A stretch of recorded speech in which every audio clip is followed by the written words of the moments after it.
তুমি কি মনে মনে ভাবছ আমার জন্য আর তাওবার সুযোগ নেই?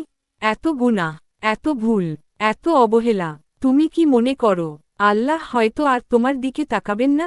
যদি এমনটা মনে হয়, এই ভিডিওটা শেষ পর্যন্ত দেখো, কারণ আজ আমি তোমাকে এমন কিছু বলবো যা হয়তো তোমার পুরো জীবন বদলে দিতে পারে। আসসালামু আলাইকুম। আজকের টপিক, তাওবার দরজা কখন বন্ধ হয়? এই প্রশ্নটা সাধারণত তারাই করে যাদের অন্তর এখনও বেঁচে আছে, কারণ মৃত অন্তর কখনো ক্ষমা চায় না, কিন্তু জীবিত অন্তর কাঁদে, ভয় পায়, ফিরে আসতে চায়। সোজা উত্তর শুনে নাও, তাওবার দরজা বন্ধ হয়নি যতক্ষণ তুমি বেঁচে আছো, যতক্ষণ তোমার বুকের ভেতর নিঃশ্বাস আছে, ততক্ষণ তাওবার দরজা খোলা। আল্লাহ মানুষকে পাপ করার কারণে ঘৃণা করেন না, আল্লাহ ঘৃণা করেন যে মানুষ পাপ করে আর ফিরে আসে না। রাসূলুল্লাহ বলেছেন, নিশ্চয়ই আল্লাহ বান্দার তাওবা কবুল করেন যতক্ষণ না তার প্রাণকণ্ঠে পৌঁছে যায়। ভাবো একবার, শেষ নিঃশ্বাসের আগ মুহূর্ত পর্যন্ত আল্লাহ সুযোগ দেন, কিন্তু যখন প্রাণ গলায় এসে যায়, যখন ফেরেশতা চোখে দেখা যায়, তখন আর তাওবা নয়, কারণ তখন বিশ্বাস না, তখন তো সবকিছু দেখে ফেলা।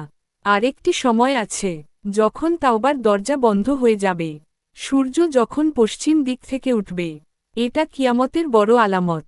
সেদিন সবাই বিশ্বাস করবে, কিন্তু তখন বলা হবে, এখন আর তাওবা কবুল হবে না। কিন্তু আজ তুমি না দেখেও বিশ্বাস করছো। আজই পরীক্ষার সময়।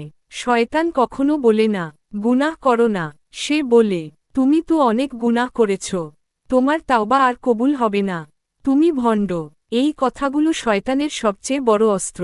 মনে রেখো, গুনাহ মানুষকে জাহান্নামে নেয় না, তাওবা ছেড়ে দেওয়া মানুষকে নেয়। আল্লাহ চান না নিখুঁত মানুষ, আল্লাহ চান ফিরে আসা মানুষ। তাওবার 4টা শর্ত: গুনাহ ছেড়ে দেওয়া, অনুতপ্ত হওয়া, আবার না করার নিয়ত, মানুষের হক নষ্ট করলে ফিরিয়ে দেওয়া, কান্না না এলেও যদি মন ভেঙে যায়, আল্লাহ সেটা জানেন। আজ তুমি এই ভিডিওটা দেখছো, এটা কাকতালীয় না, হয়তো আল্লাহ তোমাকে বলছেন, এখনো সময় আছে, ফিরে এসো। আজই বলো, হে আল্লাহ, আমি পাপী, কিন্তু নিরাশ নই, আমি তোমার কাছেই ফিরছি। যদি এই কথাগুলো তোমার হৃদয় লাগে, এই ভিডিওটা শেয়ার করো আর কমেন্টে লিখো, আমি আজই তাওবা করব, ইনশাআল্লাহ।